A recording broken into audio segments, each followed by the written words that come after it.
మంత్రి లోకేష్ గారు మాటలు ఎక్కువ, చేతలు తక్కువ. ఆయన విదేశాలు పర్యటన చేస్తారు, మోడీ గారికి ఢిల్లీ చుట్టూ తిరుగుతారు.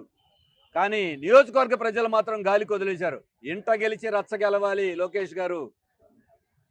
ఎన్నికలకి ముందు 20,000 మందికి ఇళ్లు కట్టిస్తాం, పట్టాలు అందరికీ ఇస్తామని శిలాఫలకం వేశారు సీతానగరంలో. ఆ శిలాఫలకం మిమ్మల్ని వెక్కిరిస్తా ఉంది. శిలాఫలకమే కాదు, జనం కూడా వెక్కిరిస్తున్నారు. గుర్తుపెట్టుకోండి. మీరు పేదవాళ్ళకి 2 సెంట్లు ఇవ్వడానికి మీకు స్థలం దొరకలేదా? ఎకరం భూమి 99 పైసలు చొప్పున బడా కంపెనీలకి విశాఖపట్నం లాంటి చోట్ల విలువైన భూములు ఇస్తున్నారే. ఎకరం కాదు, అవసరమైతే మొత్తం భూమి ఇస్తానని చెప్తున్నావు. మీ సొంత భూమా? పేదవాళ్ళకి మాత్రం ఎందుకు ఇవ్వరని అడుగుతా ఉన్నాం.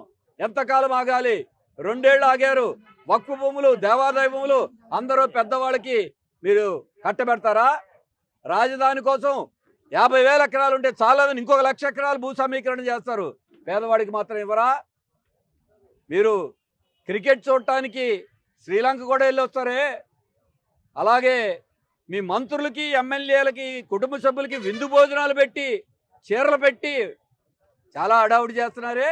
ఓట్లేసి గెలిపించి నియోజకవర్గ ప్రజలకు మాత్రం మొండి చేయి చూపిస్తూ ఉన్నారు. అందుకే ఈ రోజున మంత్రి గారు ఇచ్చిన మాట నిలబెట్టుకుని నెల రోజుల లోపల 6 నెలల క్రితం దరఖాస్తులు ఇస్తే, 2 ఏళ్ల క్రితం దరఖాస్తులు ఇస్తే ఎంక్వైరీ కూడా చేయించడానికి టైం లేని దిక్కుమాలిన ప్రభుత్వంలాగా మారింది. పెద్దవాళ్ళ కోసం పేదవాళ్ళు బలి చేస్తూ ఉన్నారు. మాటలు తప్ప చేతలు లేవు.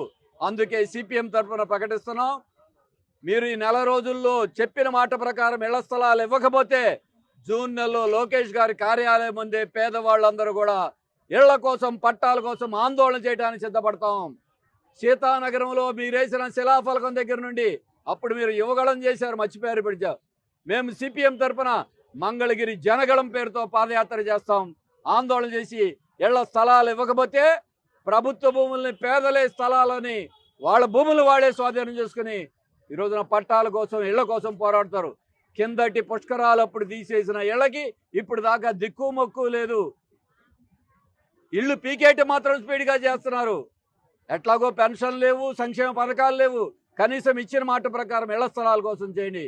అందుకనే ఇళ్ల స్థలాలు, పట్టాల కోసం ఆందోళన ఆగదు. ఈసారి తాడో పేడో తెలుసుకుని మంత్రి గారిని నిలదీయటానికి జనం సిద్ధంగా ఉన్నారు. మీరు ఇప్పటికైనా సమాధానం చెప్పండి. మే నెల మొత్తం కూడా 50,000 ఉత్తరాలతో లోకేష్ గారికి గుర్తు చేస్తాం. మరోసారి స్పందించకపోతే ఆందోళన తప్పదని హెచ్చరిస్తుంది.